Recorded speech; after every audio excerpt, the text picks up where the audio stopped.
students of the multiverse often cite in support of the notion the fact that it gives a simple, some people may say simplistic, explanation of the famous anthropic fine-tuning.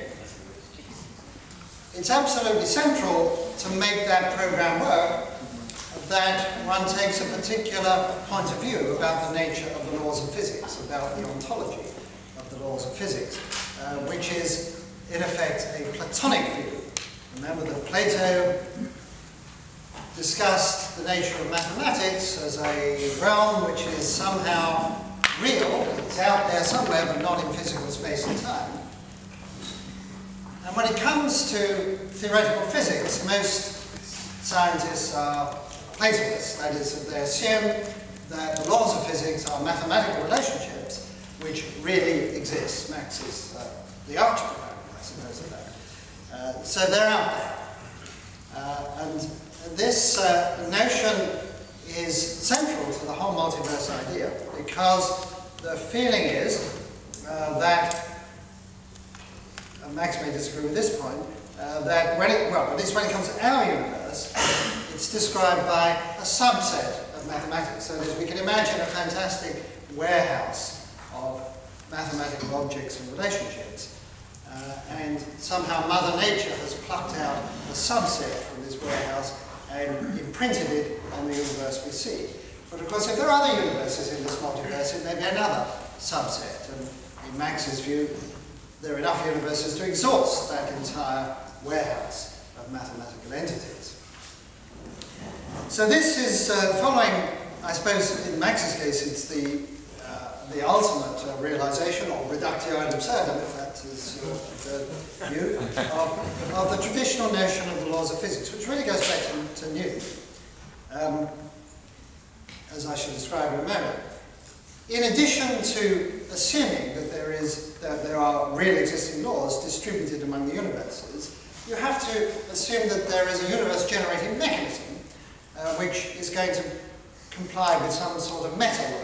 So not only do we have to have really existing laws distributed among the universes, but we need meta-laws in the meta-world, which might be eternal inflation or something. And typically in eternal inflation, for example, these meta-laws would include quantum mechanics. And so it is the case that we have two hierarchies of mathematical relationships, those in the universe and those in the all-encompassing meta-universe. So this follows the traditional notion that somehow mathematics is the bedrock of reality, and that the laws of physics, being mathematical relationships, conceptually flow from them, and then the world of space, time, matter, and energy, and so on, the universe, is then a further derived object. And when we come to things like life and mind and so on, that's a higher level entity as well. So this is like a hierarchy of being, with mathematics at the base, life and mind at the top. And I think that's what probably most scientists assume. Now this notion can really be traced back at least to the time of Newton. So this is Newton's view of laws, as it were, in the 17th century, that Newton regarded the laws as absolute.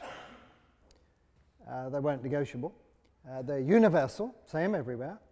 Timeless and immutable. They don't change. However violent the phenomena that occur in the universe, the laws themselves remain impervious. And now we come to the point I want to dwell on, that they are perfect, infinitely precise mathematical relationships.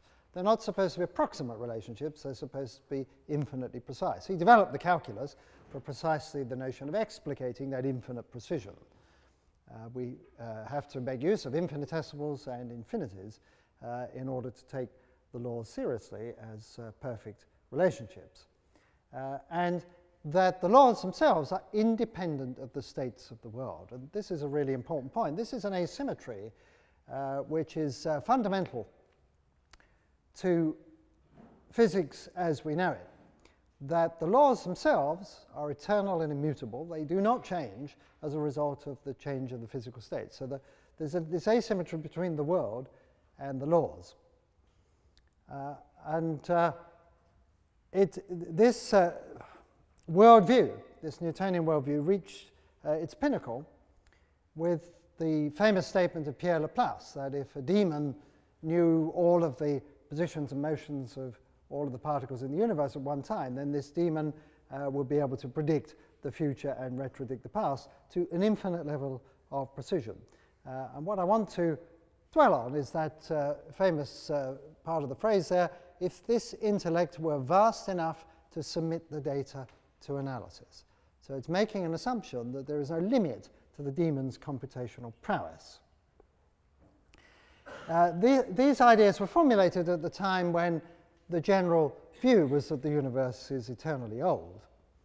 We now have the Big Bang view, and whether we have a multiverse or not, from the point of view of the laws that apply in this universe, this is something that has finite duration. So we now have the view that the laws of physics were imprinted on the universe from without at the moment of its birth, whether it's one universe or many universes. Like the maker's mark, this is the stamp. Our universe comes with this set of laws, boom, unchanged since the first moment. And I think that probably most people here would agree. We'll have some discussion later to see if some don't agree. And so John Wheeler had a very nice way of expressing this, that the laws apply from everlasting to everlasting. The transcendent nature of these laws is absolutely critical for carrying forward a program like quantum cosmology, because you have to assume that in some sense the laws already exist, not maybe within space and time, but in an explanatory sense are already there prior to the universe. Otherwise, if you want a quantum origin to the universe, that this can only happen in compliance with the laws of physics if the laws themselves transcend the universe. So that, I think, is, I'm calling this the party line. Not everybody may agree with all of these statements, but enough people agree with most of them. I want to challenge this.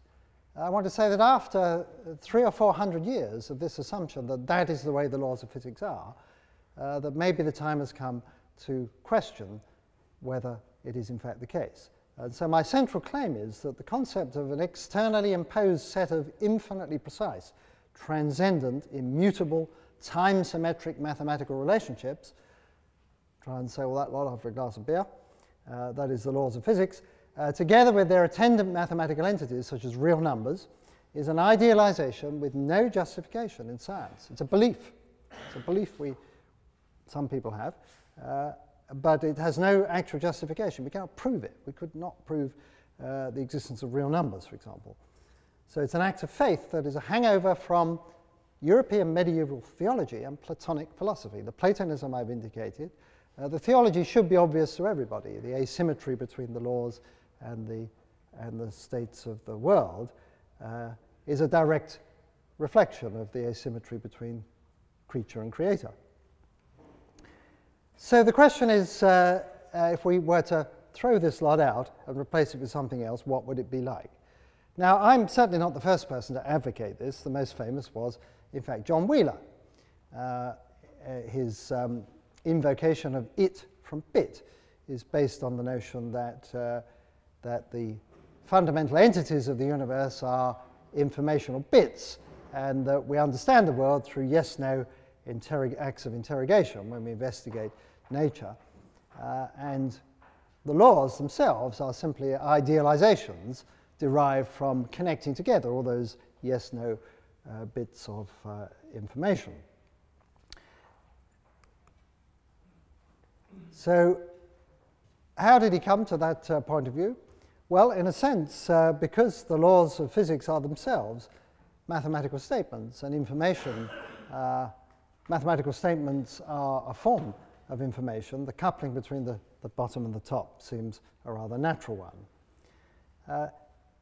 There are other proponents of this point of view. For example, Anton Zeilinger says that the laws we discover about nature do not already exist as laws of nature in the outside world. In other words, he's refuting the transcendent nature of those laws. In Wheeler's case, he's famous for saying that there is no law except the law that there is no law.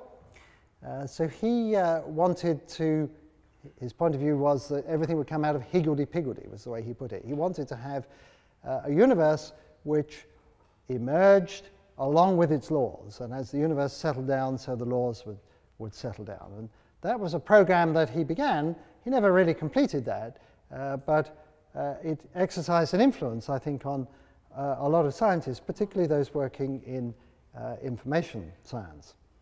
Now, I want to put some flesh on the bones of this conjecture by Wheeler, and I'm going to do that by appealing to the fashionable view that in some sense nature is computation. That is, that the universe, put it bluntly, the universe is a computer. Nature is a computational process. And there are plenty of people who've written extensively about this, and this isn't an exhaustive list. I don't want to go into that except to say that it's convenient and fashionable to think about nature as a computational process. Now, does that help in any way with what I've just been saying? Well, one of the people who liked this idea and who thought rather deeply about the relationship between the nature of information and the nature of physics is Rolf Landau.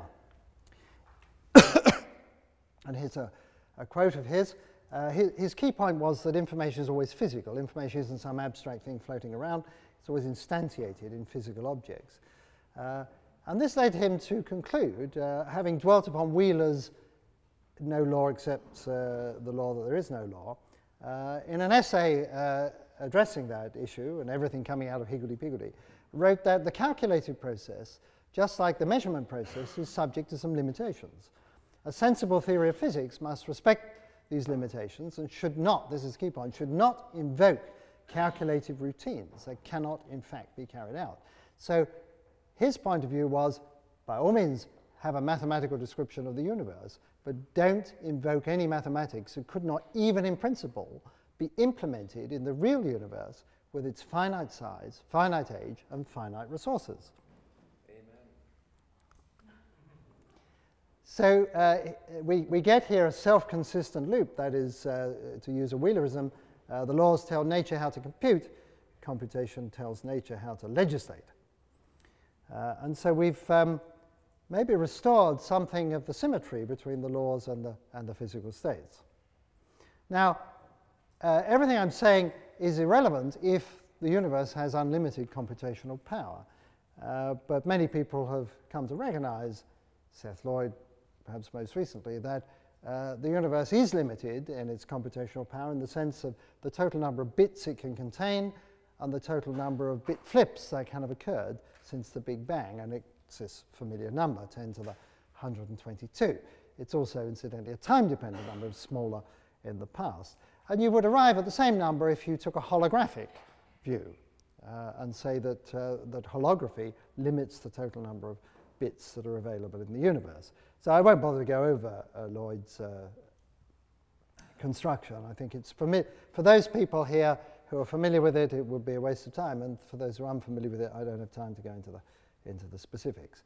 So the point I want to make then is, if we were to take this seriously, that the universe can only compute with the resources it's got, and that therefore any mathematical relationships, including the relationships that go in to make up the laws, should be limited by those finite computational resources, then we immediately conclude that a lot of things that have been discussed at this conference simply would not make sense. For example, macroscopic Poincare fluctuations and Boltzmann branes. These all involve numbers very much greater than 10 to the 122.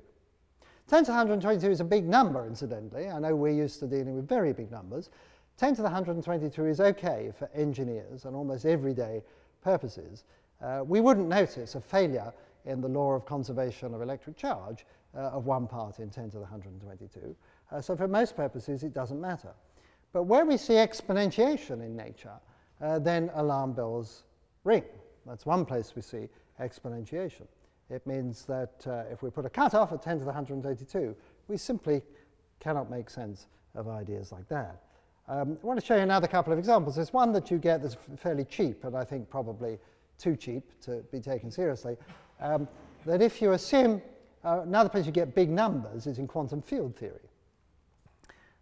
And so supposing we consider the quantum vacuum for the universe as a whole, and we start filling up the modes of the, say, the electromagnetic field from the longest wavelength mode upwards, and we stop when we get to 10 to the 122. Then it's a well-known fact, I wasn't the first person to discover this, a well-known coincidence, that if you put a cutoff in at that point, the value you get for the vacuum energy is about the observed value of the dark energy. So I'm not sure how profound that is. But one that I think is slightly more profound has to do, and it's a possible experimental test. So as far as I know, it's the only proposal in the history of science of experimental ontology, because it would actually confirm whether the laws of physics are somehow transcendent or whether they are in the universe, immanent, I suppose, might be what we would call it. And that's wherever we see large combinatorial numbers. So entangled states in quantum mechanics, of course, very soon give us exponentially bigger numbers than in classical mechanics. An entangled state of just 400 particles already has more branches of the wave function than there are bits of information in the universe. That is more than the 10 to the 122, just for 400 particles. So if it was the case, we cannot depend on calculated routines, as Landau would say, with more than 10 to the 122 bits. Then an entangled state of 400 particles, we cannot guarantee that its evolution will be unitary. Now that's a testable idea. There's another place where we hit exponentiation, and that is the collapse of a star to a black hole and the Hawking radiation, the tracing of the rays backwards through the imploding object. Because the redshift is exponential, what this means is if you take the modes at Scri plus, propagate them back in time, then at Scri minus, they're exponentially blue shifted. And so, for example, if we just take 1 minute, the modes that emerge from the imploding star 1 minute after the collapse represent modes in the in region of e to the 3 million or so. And so, once again, this is well above this hypothetical bound. So it's known, of course, that there is an issue with deriving the Hawking radiation having to do with trans-Planckian modes. So some people think that you have to put in a cutoff at the Planck frequency, let alone at these sorts of frequencies. So that's somewhere where it's obviously going to have an effect. Now, I'm not the only person to... I should just point out that this is a time-dependent relationship. So back at the time of inflation, this is only 10 to the 20 bits, so it would be even more severe restriction. Not the only person to think about this. Paul Benioff, who, as I recall, was at the last FQXi meeting, takes a similar point of view. This work is based on the idea that the resources required to determine the properties of systems may influence what is true in physics and mathematics at the foundational level. So it's a resource-limited point of view, once again. Well, in the short amount of time that's left to me, let me just say a little bit about how Wheeler intended to bring about this emergence from higgledy-piggledy and the symmetrization or the feedback between the laws and the physical states. And this was based on his famous delayed choice experiment. So I'll take you through this briefly for those of you here who are not familiar with it. So this is the famous Young's two-slit experiment. So we have a light source here, a screen with two slits in it, and the light from this slit and the light from that slit form an interference pattern on the screen, like this here. And then the problem, as it's always stated in elementary textbooks on this subject, is that if you turn down the light source, so you're just sending one photon at a time through the system, then each photon, it would seem, would have to make a choice of going through either one slit or the other. And then it seems mysterious as how an interference pattern should emerge, which depends on the wave-like quality. Now, the resolution of this is well known, very elementary, that we can choose which of the two aspects of light, wave-like or particle-like, we shall observe. If we don't interrogate which slit the light goes through, then we will see it will behave like a wave, and we'll see an interference pattern. Of course, it will build up only over a long period of time, photon by photon, in a speckled sort of way. But if we accumulate all those results, we will see the interference pattern. But if we take a look, if we peek and see which slit the photon went through, then the interference pattern is washed out. This is just standard elementary stuff. Wheeler's twist on it is that we don't have to make a decision about whether we shall observe the wave-like or the particle-like aspects of the photon until after the light has traversed the system here. You might think, well, the light itself would surely know when it gets here whether it's a wave or whether it's a particle. But Wheeler pointed out that you can install, slightly changed setup, install a Venetian blind in place of the screen and a couple of telescopes, and then if you leave the blind closed, then you would just see the interference pattern in the usual way. But you could open the blind and then look through and see whether the photon shall have come from that or shall have come from that. And so this is called the delayed choice experiment, that the experimenter can delay the choice of whether the light shall have been, in the past, a particle or a wave at an earlier time. And then he went on in typical Wheeler fashion to point out that although in the laboratory where the delayed choice experiment has been performed, we might be talking about nanoseconds, that one could in principle extend this over the whole universe, the whole reach of the universe, if you had gravitational lensing of a distant source, and the photon could either go around this way or around that way. It would be focused on Earth, and one could in principle do that interference experiment. So the delayed choice decision, the decision as whether to open the blind or not by the experimenter here, can affect the nature of light as it was billions of years ago. And so he saw that as giving what he called acts of observer dependency, that is, observation in the here and now, some sort of, I was going to say causal efficacy, but it's not causation, but some sort of purchase over the nature of reality as it was in the remote past. This idea is by no means restricted to Wheeler. So, for example, Hawking and Hertog, and I blanked this out just because this was for a popular talk, in their so-called top-down approach to cosmology, say that it leads to a profoundly different view between cause and effect. So this is an attempt to do quantum cosmology, but as they point out, when we're doing quantum cosmology, we have to take into account that we, the observers, are part-way through the experiment, is the way they express it. And so when we perform observations in cosmology, we make inferences about the past. And in a quantum mechanical context, that leads to a very different view, because we tend to go around thinking there's a unique history connecting the Big Bang to the present moment, a unique pathway. But in quantum cosmology, there is no unique pathway. There are many histories, many pathways connecting the beginning to the present moment. So they say top-down cosmology is a framework in which one essentially traces the histories backwards from a space-like surface at the present time.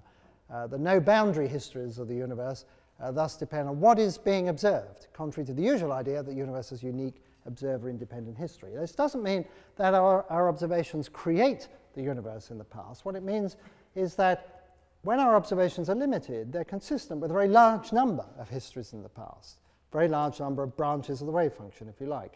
And that as we perform observations, we cull those branches. So it's not so much that we change the past, it's affect the nature of reality that was by reducing possibilities and alternatives. Wheeler had the point of view, the extreme point of view, which is that over the vast history of the universe and its future, acts of observer participation will bring closure to this process and will define a unique history. But you see, it's all reaching back in time. And so the way that Wheeler envisaged that the laws would congeal out of the ferment of the Big Bang, that they would start out very fuzzy and would focus down, was through this loop between past and future. And there's an echo of this in the ideas of Yakir Aharonov. We're going to hear about this tomorrow from Jeff Tolleckson, in which he has a forward propagating and a backward propagating component of the wave function.